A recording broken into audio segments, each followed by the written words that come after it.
یہ پشاور کی امامیہ کالونی ہے جہاں پر کافی بڑی تعداد میں خواجہ سرا رہائش پذیر ہیں۔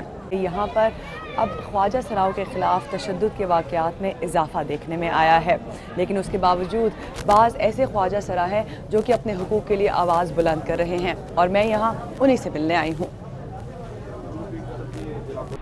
تشدد کے بڑھتے ہوئے واقعات کے پیش نظر تاریخ میں پہلی مرتبہ خیبر پختونخوا کی حکومت نے کمزور طبقے کے کوٹے میں سے خواجہ سراؤں کی فلاح و بہبود کے لیے 20 کروڑ روپے کا بجٹ مختص کیا ہے، مگر خواجہ سرا برادری کی سرگرم کارکن فرزانہ اسے مسترد کرتی ہیں۔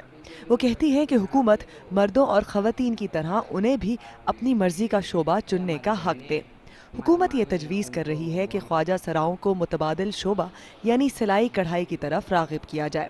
وہ اس لیے ریجیکٹ کر رہے ہیں کہ ہم حکومت کا یہی سوچ ہے کہ مطلب یہ معذور ہے، تو معذور کا مطلب یہ کہ یہ پیسے ہم دیتے اور یہ بیماری دور کرے۔ ایک دوسرا یہ کہ یہ ہنر سیکھے۔ اگر ناچنا گانا ہنر نہیں ہے تو یہ میں پہلے بھی کہہ چکے ہوں کہ یہ لوگ پھر 700-800 کا سلیما گھر کا ٹکٹ کیوں لے کے جا کے دیکھتے ہیں، وہاں بھی ڈانس ہوتے ہیں، پھر شادیوں میں کیوں ڈانس کرواتے ہیں۔ گزشتہ ایک برس میں صرف خیبر پختونخوا میں 46 خواجہ سراؤں کو قتل کیا گیا۔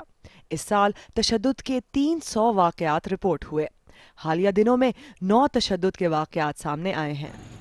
بعض سماجی کارکن کے مطابق خواجہ سرا برادری کو حکومت اب بھی بظاہر معاشرے پر ایک بوجھ سمجھ کر پالیسی طے کر رہی ہے۔ حکومت خیبر پختونخوا جو ہے وہ خواجہ سراؤں کو ابھی تک تو فنکار کے طور پر نہیں دیکھ رہی ہے، بلکہ معاشرے پر ایک بوجھ کے طور پر دیکھ رہی ہے، کیونکہ انہوں نے اس اسکیم کے اندر بھی لکھا ہے تاکہ وہ ایک مفید شہری بن سکیں، تو یعنی حکومت کے خیال سے وہ ابھی ایک مفید شہری نہیں ہے۔ زبردستی چند شعبوں تک ان کو جو محدود کیا جانا ہے وہ انسانی حقوق کی جو بنیادی ہماری وضاحتیں ہیں ان کے بھی خلاف ہے۔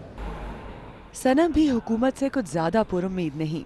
13 برس کی عمر میں وہ گھر والوں کے تشدد سے تنگ آ کر گھر چھوڑنے پر مجبور ہوئیں، مگر تشدد بڑھتا ہی رہا۔ جو فنکشن والے لوگ لے کے گئے تھے وہ کہہ رہے تھے کہ ابھی گاڑی آ رہی ہے، آپ کو لے جائیں گے۔ ابھی اس میں تقریباً میرے خیال میں 12 بج گئے۔ 12 جب بج گئے ان کا اب یہاں ہی سو جاؤ۔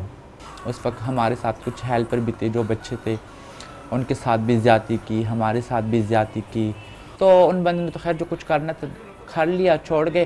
آگے پولیس والوں کی باری تھی، تو سردیوں کی رات میں پھر انہوں نے ہمارے ساتھ وہ جو حال کیا وہ تو میری روح تک کام جاتی ہے۔ کوئی بھی ہم لوگوں کو نہیں چھوڑتا، کوئی بھی ہمارے ساتھ اچھا نہیں کرتا، بس جس کا جتنا بس چلتے وہ اتنی ہمارے ساتھ کرتے ظلم۔